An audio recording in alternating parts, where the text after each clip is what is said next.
Today on the show, I do a rundown of Kamala Khan's power set. Hello and welcome to the show with Issues. I'm Auram and it's time to debut another new segment. This time around, it's all about the powers and abilities of a character, including a quick version of their origin to supplement that. I decided to start with Kamala Khan, the current Ms. Marvel, since she's pretty new and actually has a very interesting set of skills. Anyway, let's get started.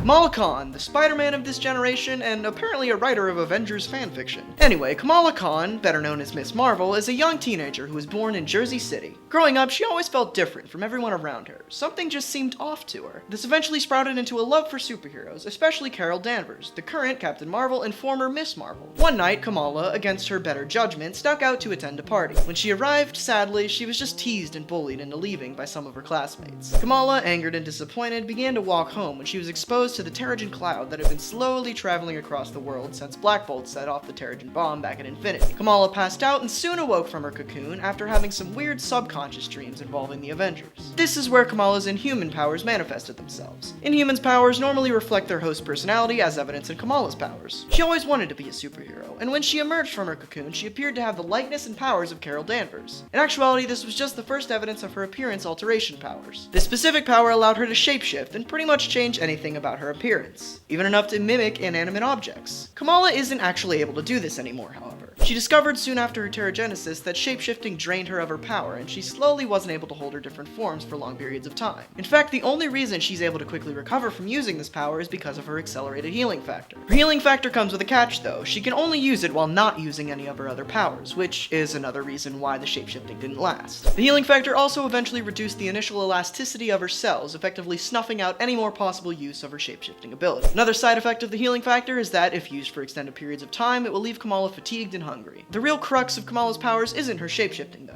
It's her morphogenetics. Morphogenetics is really just a form of shapeshifting, but less extensive. It allows Kamala to stretch, deform, expand, or shrink any part of her body. She most often uses the ability to grow in size and overpower her enemies, but she's also used it for more stealthy approaches. Kamala can also elongate her limbs, not unlike Mr. Fantastic. Another side effect of Kamala's powers is that, when in use, she will sometimes emit a glowing yellow energy. Kamala also has some abilities that aren't a result of her Terrigenesis. Bruno, her friend and sidekick to an extent, invented her biokinetic polymer suit, which is essentially just her costume. This is basically an outfit made out of the polymer Bruno invented, which, when applied to a flexible surface, becomes extremely malleable. Unfortunately, the suit is very weak to water and will be heavily damaged if exposed to any. Another tool in her utility belt is Lockjaw, the inhuman loyal pet. Queen Medusa, after catching wind of Kamala, sent Lockjaw to aid and keep an eye on her. Kamala befriended him and soon learned that he could teleport. Lockjaw has helped Kamala out many times and at this point is just used as a plot device. Nevertheless, teleportation is still a good utility to have. As for power ratings, Ms. Marvel is fairly new, so there's no official word on where she stands. I would imagine that she's slightly weaker than Spider-Man, especially seeing as her healing factor is slowly stripping her of her powers. I bet that won't stand if the Marvel editors have anything to say about it, though. All of this being said, Kamala is still a baby in terms of being a superhero. Her powers are not fully fleshed out, and she definitely doesn't have the experience that heroes like Spider-Man do. We also just simply don't know everything about her as a person, which could eventually factor into how she makes decisions, and seeing as she's an Inhuman,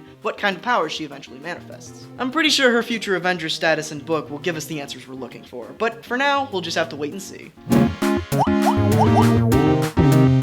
Alright, so this week is probably the biggest of July for me. I'll be getting 8 books, including 1872, Issue 1, Age of Apocalypse, Issue 1, and Civil War, Issue 1. Lots of new Secret Wars tie-ins this week, so that's exciting. Remember, I'll probably be reviewing some in a few days over on the show with reviews. Anyway, here's the rest of my pull list with Marvel and DC stuff.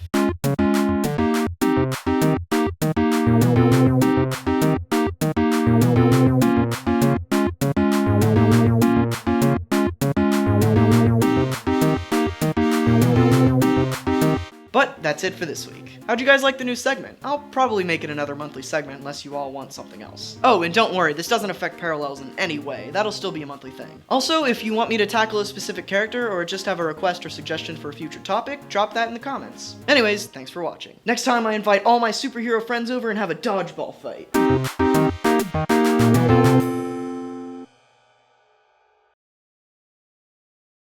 Lots of